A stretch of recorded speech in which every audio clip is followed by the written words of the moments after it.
Hold up. Before you even think about scrolling past this, we need to talk about what just happened because the Yankees front office just dropped a bomb that has the entire baseball world talking. Brian Cashman opened the door to trading JAZZ CHISHOLM Jr., and this isn't just another offseason rumor. This is a franchise-altering decision that could define the next several years of Yankees baseball. Let me set the stage here. The Yankees are coming off another season where they fell short of expectations.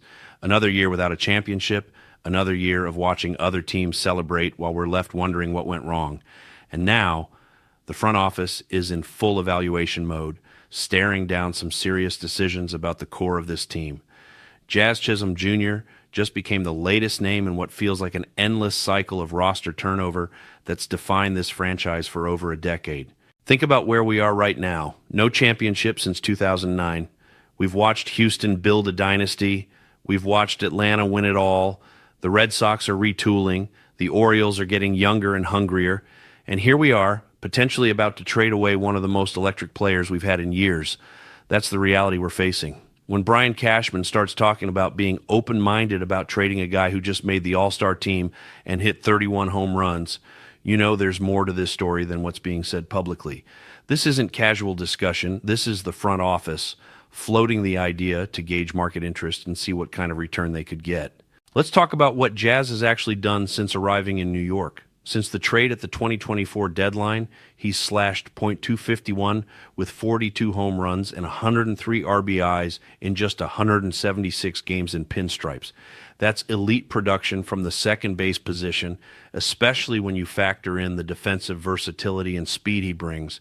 In 2025 alone, JAZZ put up 31 homers and 80 RBIs. The .242 average isn't spectacular, but from second base, that's all-star caliber production, which is exactly why he was selected for his second career Midsummer Classic. So here's what's eating at me about this entire situation. Cashman praised JAZZ today, calling him somebody who is currently part of the solution and highlighting his athleticism, defense, speed, and power. If that's how you feel about a player, why are we even entertaining the idea of moving him? The answer comes down to one word that's haunted this franchise for years: control. JAZZ has exactly 1 year left before he hits free agency. This front office has shown time and time again that they'd rather get something for a player than risk losing them for nothing in free agency. It's the same pattern we've seen over and over. Instead of paying to keep productive players, they trade them away for prospects or salary relief and hope it works out down the line. Now, here's where you really need to think about what's happening, because this decision could define the next 3 years of Yankees baseball. Is this a calculated move to maximize value, or are we watching another case of the organization prioritizing financial flexibility over championship pursuit? That's the question Yankees fans need to be asking right now. Right?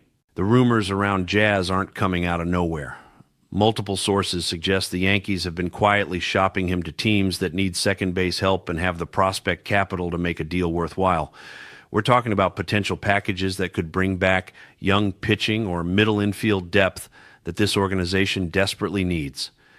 But here's the twist. According to insider reports, the Yankees aren't just looking to dump JAZZ's salary.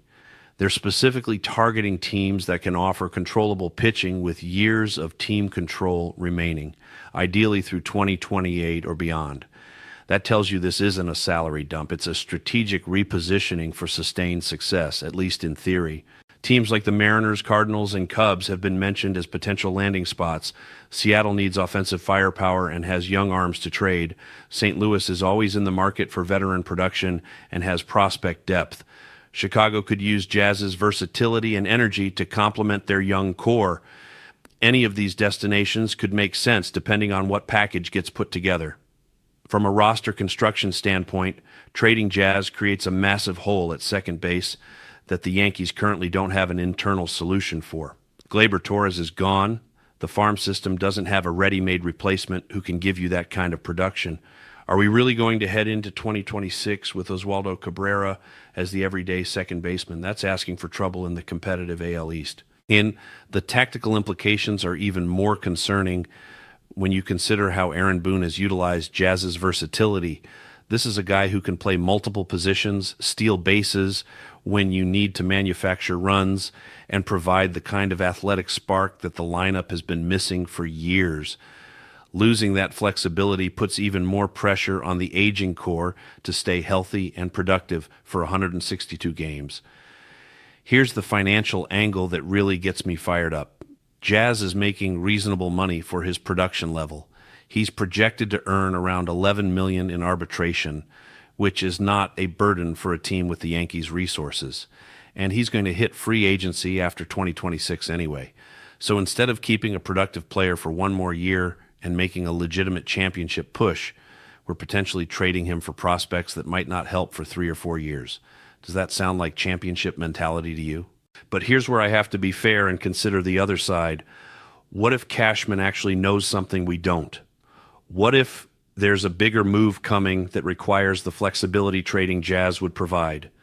The Yankees have been linked to massive free agents and trade targets that would require significant payroll commitments. Maybe moving Jazz isn't about giving up on 2026, but about positioning the team to land a true difference maker who could put them over the top. The scenarios playing out over the next few weeks are going to define this franchise's direction for years. If the Yankees trade Jazz and use the return to upgrade the rotation or bullpen, that could be the move that finally gets them back to the World Series. But if they trade him just to save money and don't reinvest in the roster, fans have every right to be furious. Key dates to watch. The winter meetings are coming up, and that's historically when Cashman makes his biggest moves.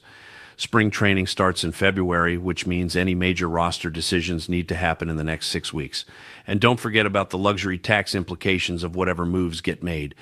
The optimistic scenario has the Yankees trading Jazz for young, controllable pitching that solidifies the rotation for years to come. Maybe they land a couple prospects who can contribute immediately while also setting up the future. The pessimistic scenario has them trading away talent just to save money, watching Jazz thrive elsewhere while struggling to replace his production with cheap alternatives. Here's what I think is really going on behind the scenes.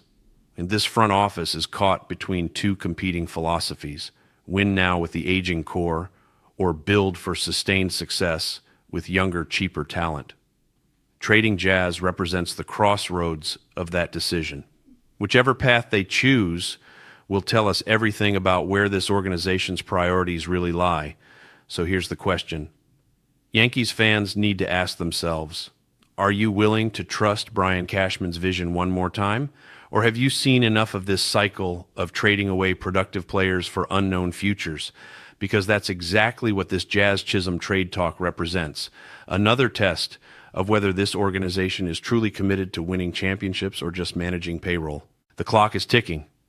The rumors are heating up. The decisions made in the next few weeks could determine whether we're celebrating in October 2026 or watching from home again. Jazz Chisholm Jr. might not be the biggest name in baseball, but his potential trade represents everything that's right and wrong with how this franchise approaches roster construction. What do you think? Should the Yankees keep Jazz and make a championship push, or trade him for prospects and plan for the future? This is the crossroads moment. This is where the front office shows us exactly what kind of organization they want to be. The Bronx is buzzing, decisions are coming, and we're about to find out if this team is serious about winning or just serious about staying under the luxury tax.